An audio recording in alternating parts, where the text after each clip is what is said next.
Assim diz a santa e bendita palavra de Deus. Filhinhos, eu vos escrevo porque os vossos pecados são perdoados por causa do seu nome. Pais, eu vos escrevo porque conheceis aquele que existe desde o princípio. Jovens, eu vos escrevo porque tendes vencido o maligno. Filhinhos, eu vos escrevi porque conheceis o Pai. Pais, eu vos escrevi porque conheceis aquele que existe desde o princípio. Jovens, eu vos escrevi porque sois fortes, e a palavra de Deus permanece em vós, e tendes vencido o maligno. O tema da nossa meditação a partir de então é estágios do crescimento espiritual. Estágios do crescimento espiritual. Deus amado, Deus santo, eis-nos aqui mais uma vez diante do Senhor, desta feita, com o intuito de ouvirmos unicamente a Tua voz. Deste modo, meu Deus, pedimos que Tu venhas em o nome de Jesus, falar conosco. Ó Deus, ensina-nos nesta noite, por meio da palavra do Senhor. Nós necessitamos, nós precisamos ouvir unicamente a Tua voz. Este é o nosso intento, este é o nosso objetivo, este é o nosso desejo. Deste modo, ó Deus, usa-me com a finalidade única de edificar o Teu povo, os Teus servos e as Tuas servas. Que assim seja em o nome de Jesus. Amém. Estágios do crescimento espiritual. Meus irmãos e minhas irmãs, é certo afirmarmos que ninguém nasce, biologicamente falando, pronto na vida. Existem estágios que fazem parte do curso natural de ser da vida. As pessoas não nascem prontas na vida. Deste modo, podemos dizer que na vida física existem estágios. Biologicamente, nós sabemos que as pessoas nascem, crescem, reproduzem e morrem.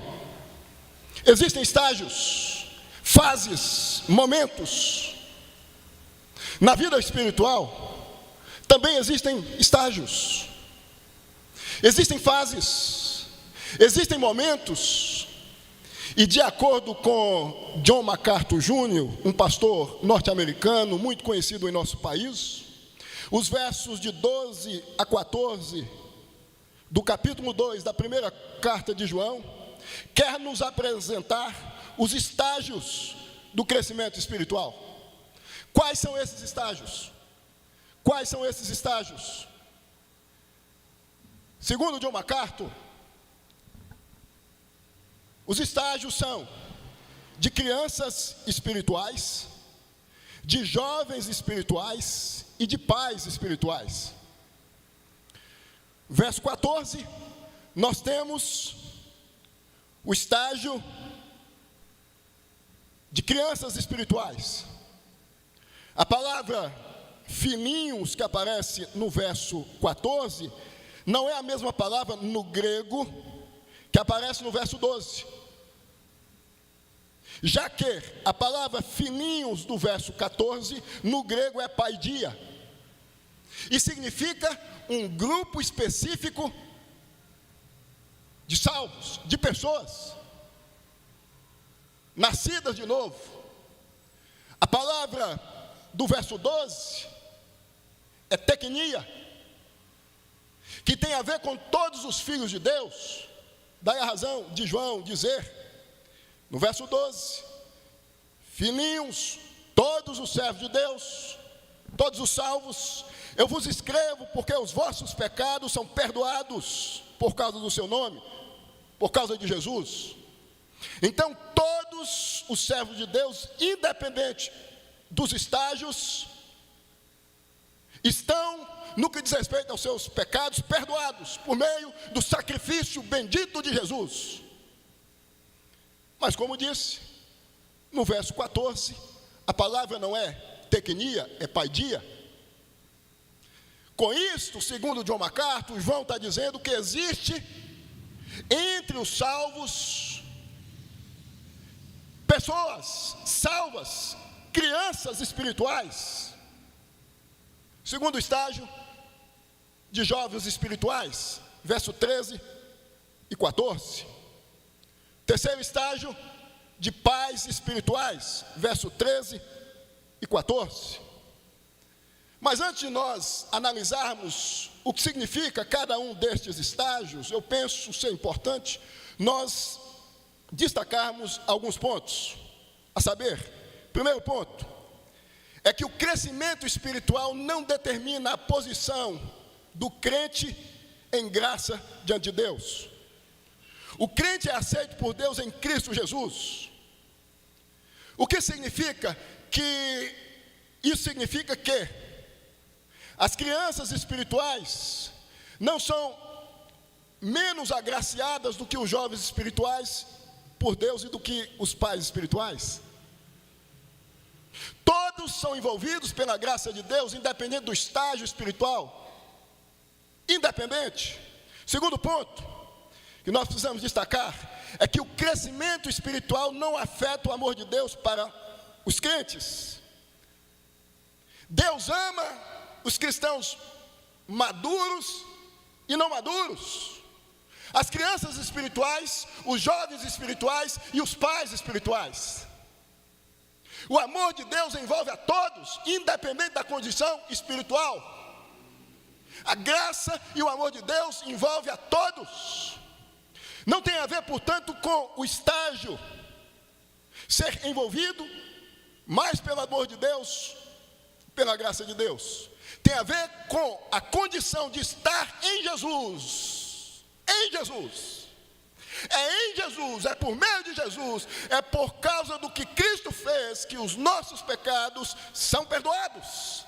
Independente da nossa capacidade espiritual, da nossa condição espiritual, em Cristo, se estamos perdoados por Deus, fomos.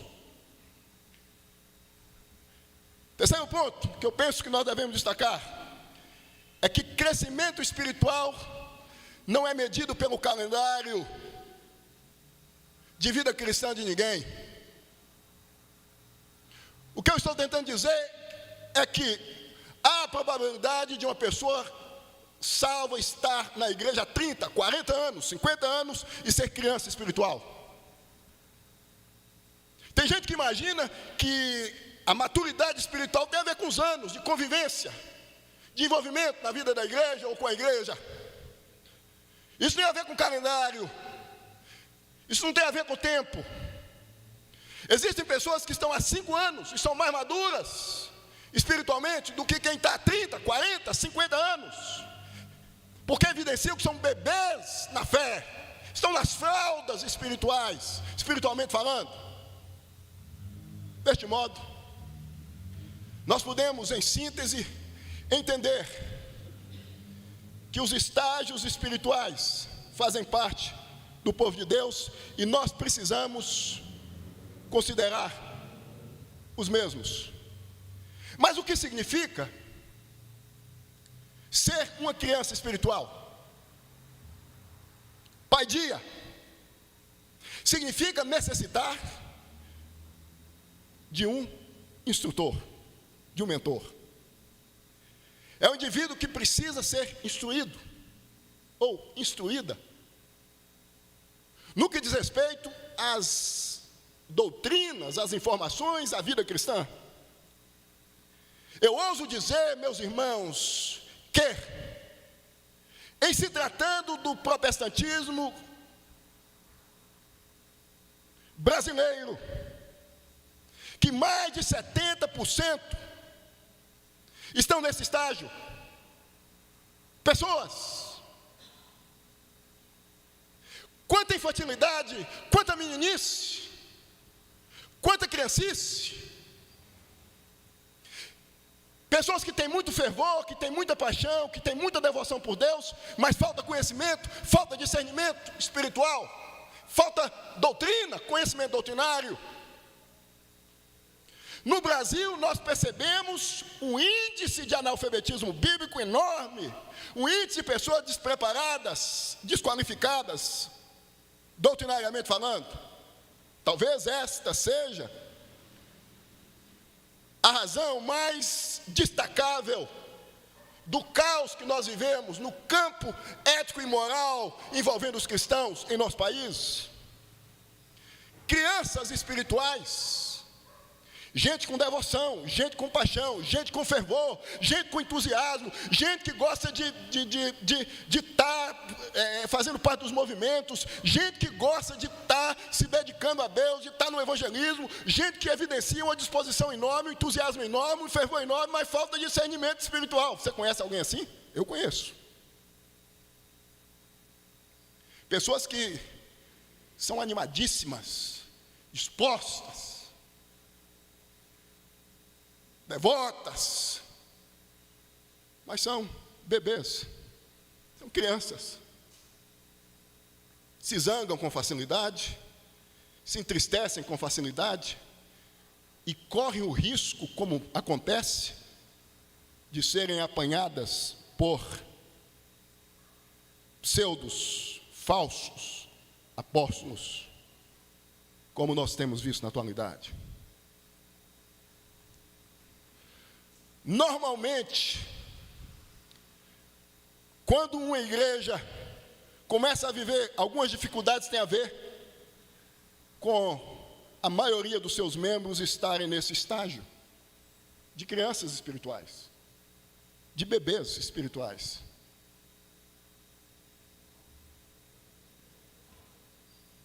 Pessoas que visivelmente são imaturas.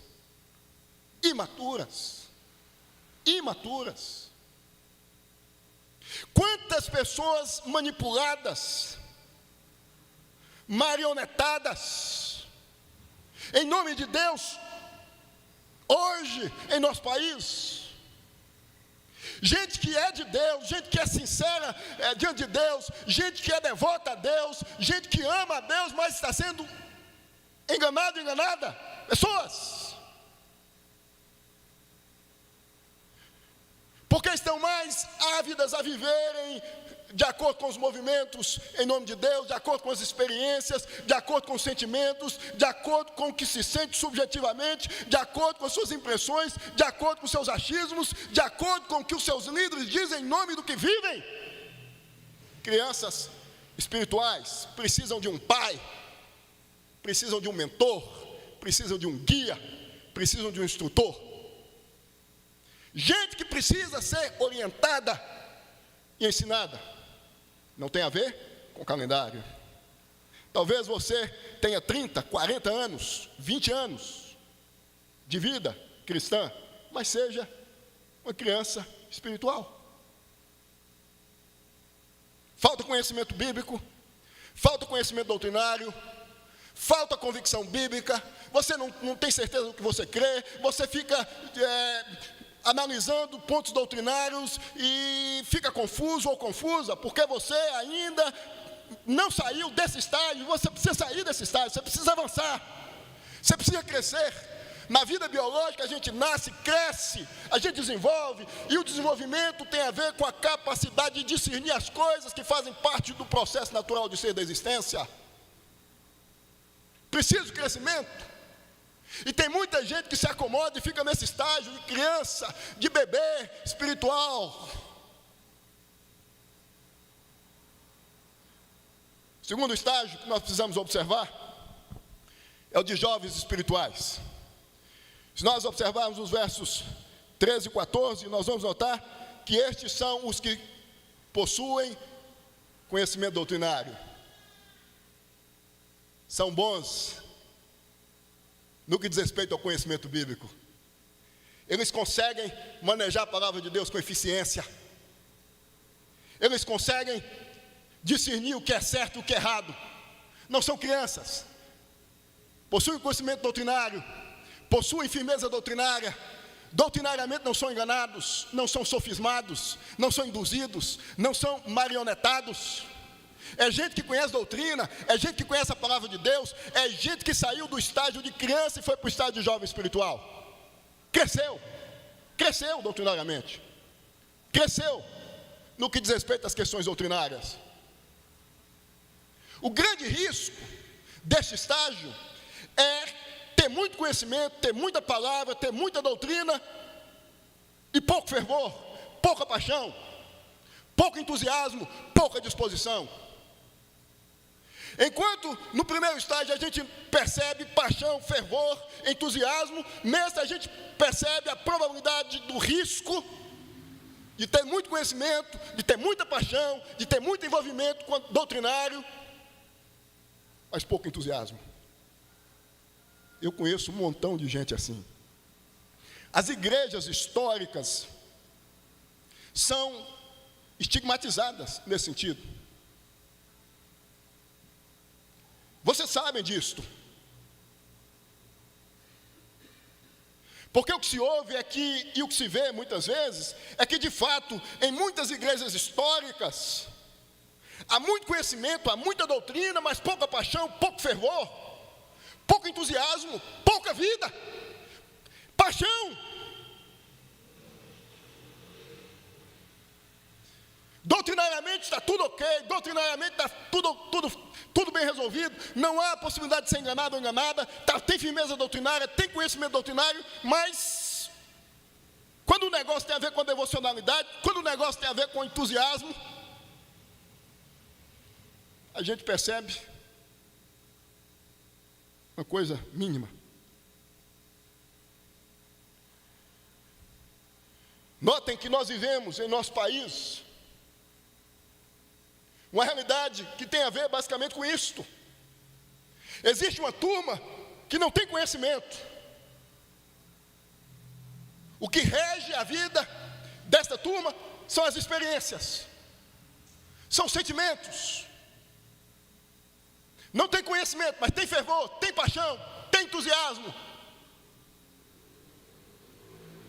Contrapartida a uma turma que tem muito conhecimento, tem muita doutrina, tem muito fervor, mas falta paixão, falta entusiasmo, falta vida, falta fervor.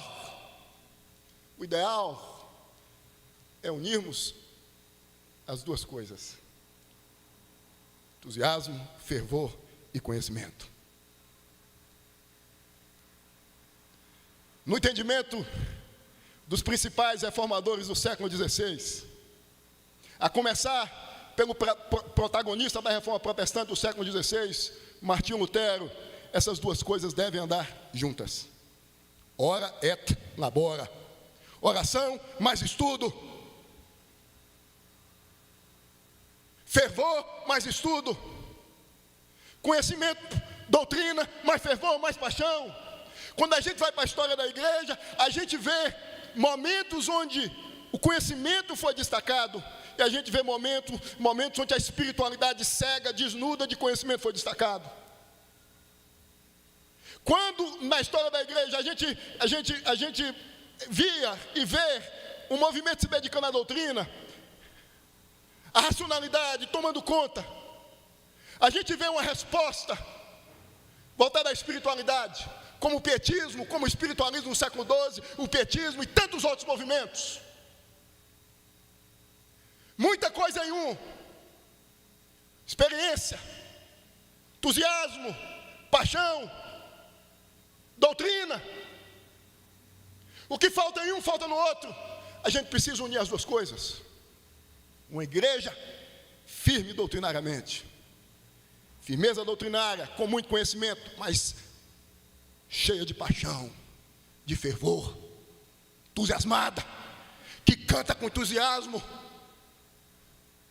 que intercede com entusiasmo.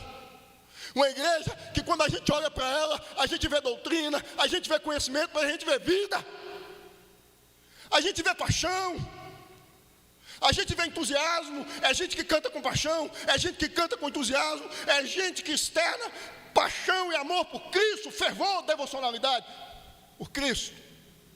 Este é o terceiro estágio do crescimento espiritual, de pais espirituais. Estes são os que unem doutrina e fervor. E eu fiquei encantado com essa interpretação de John MacArthur Jr. deste texto, porque, de fato, o que nós entendemos é que às vezes nós nos esquecemos que a vida espiritual, que a vida cristã espiritualmente falando, ela possui estágios. A pessoa, quando nasce de novo, por meio da ação do Espírito Santo, ela não recebe informações das mais variadas doutrinariamente. Ela não recebe. É um processo. É um processo. E se ela ficar durante anos a partir da sua regeneração, sentada no banco da igreja, buscando experiência, buscando sentimentos que possam causar êxtases na vida dela, e não conhecimento doutrinário, ela vai viver 30, 40 anos sem conhecer, sem saber qual é a razão da sua fé. O ideal é sermos pais espirituais, é termos as duas coisas, é termos fervor, devoção, paixão e doutrina. O ideal é sermos como homens, como João Calvino,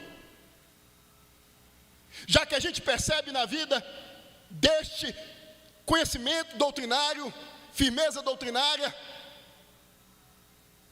e fervor, devocionalidade, paixão. Homens como Zwinglio, em Zurique, na Suíça, conhecimento, fervor, paixão. Homens como Lutero, doutrinariamente vacilou com relação a alguns pontos, mas foi um desbravador no contexto da reforma do século XVI, no que diz respeito à doutrina da justificação por meio da fé, da salvação por meio da fé unicamente em Jesus, e não por meio das obras. E tantos outros homens que caminhavam fincados na doutrina, fincados no conhecimento e no fervor, na paixão. Jonathan Edwards, pastor, um homem de Deus, do século XVIII, homem que Deus usou para promover o avivamento na América do Norte em 1743. É conhecido como talvez o maior filósofo da América do Norte, de profundidade teológica sem igual. Foi quem pregou o afamado sermão, pecadores nas mãos de um Deus irado, um homem cheio de devoção. Foi o homem que Deus usou para promover o avivamento. Nós precisamos, irmãos, de uma igreja doutrinariamente firme, mas apaixonada, fervorosa, entusiasmada com Cristo e pela causa do Evangelho. Eu concluo esta mensagem dizendo a vocês que nós devemos recorrer a Cristo, recorrer a Deus, como disse na semana passada, clamando para que venha nos encher do Espírito Santo. A gente recebe o Espírito Santo no ato da regeneração, é o mesmo que promove a regeneração, é o agente da regeneração. Mas a gente precisa ser enchido constantemente pelo Espírito Santo. Sofremos a ação de sermos enchidos. Isso tem a ver com a vida que eu desempenho, com a vida que você desempenha diante de Deus. Se você perdeu o fervor dos últimos 10 anos, dos últimos 20 anos, dos últimos 5 anos, fervor dos primeiros dias, das primeiras semanas, dos primeiros meses, dos primeiros anos da sua conversão. O fervor que te impulsionava panfletar na sua vizinhança, falar de Jesus onde você estivesse. Hoje é a oportunidade que você tem, que eu tenho, que nós temos, para nos curvarmos diante de Deus e pedirmos: Deus, em nome de Jesus, nos faça pessoas fervorosas, entusiasmadas, cheias do Espírito Santo. Há um equívoco enorme por parte de alguns com relação à teologia reformada, com relação ao movimento da reforma protestante, encabeçado por Calvino, chamado movimento reformado, desenvolvido por Calvino e Zwinglio na Suíça. Que equívoco! O equívoco é em pensar que estes homens não buscavam ser cheios do Espírito Santo. Quando nós examinamos as institutas de Calvino, nós vamos perceber um homem que falava mais de oração, da necessidade da igreja orar, da necessidade da igreja se curvar diante de Deus, da necessidade da igreja buscar a Deus, para que ela seja cheia do Espírito Santo. Isso é coisa de pentecostal, isso é coisa de crente. Isso é coisa de pentecostal, isso é coisa de quem vive no monte, isso é coisa de quem crê em movimentos os mais variados, que se fundamenta em experiência, isso é coisa de crente. Jesus foi cheio do Espírito Santo quando Jesus começou seu ministério. Jesus começa o seu ministério, diz Mateus, no capítulo 4 do seu Evangelho, cheio do Espírito Santo. Palavra no grego, pleroma. Ele foi cheio para enfrentar o diabo no deserto. Nós precisamos, meus irmãos, nós precisamos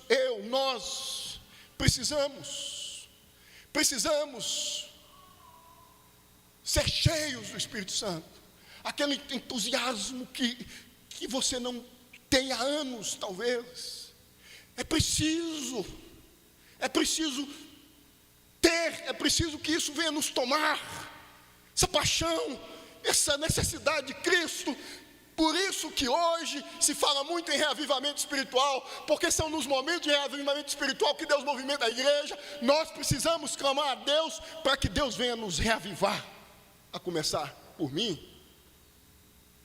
Imaginem Martinho Lutero, João Calvino e tantos outros, no contexto onde a Igreja Católica Romana mandava, enfrentando críticas e tantas outras coisas, sem ser cheios do Espírito Santo, serem cheios do Espírito Santo. A vida cristã bem-sucedida, espiritualmente falando, é aquela que é cheia do Espírito Santo. Pais espirituais. Eu não sei em qual estágio você está, se é de criança espiritual, de jovem espiritual ou de pai espiritual. Você sabe. Eu só sei que há necessidade de nós unirmos as duas coisas: entusiasmo, devoção e paixão, doutrina. Eu te convido a orar comigo, se colocando de pé.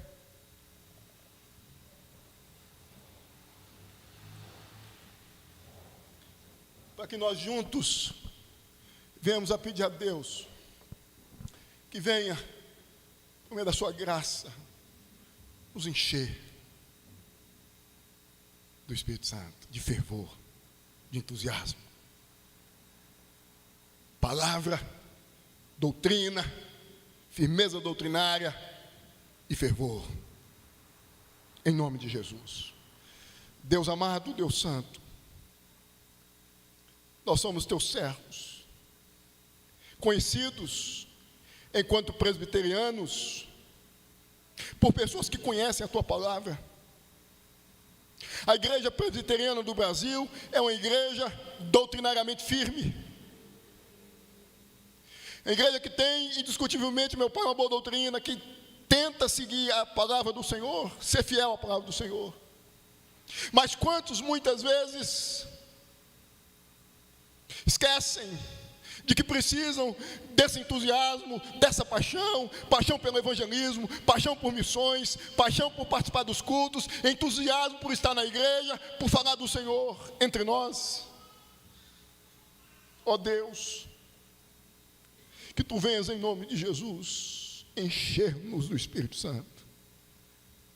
Eu necessito, Deus. A tua igreja necessita. Nós necessitamos. Que tu venhas em nome de Jesus cuidar de cada irmão, de cada irmã que aqui está. Ó Deus, promova a necessidade do crescimento espiritual, do avanço espiritual. Promova a necessidade de conhecer mais do Senhor, de se envolver mais com o Senhor, de se envolver mais com a causa do Evangelho. Que assim seja em nome de Jesus. Amém e amém. Podeis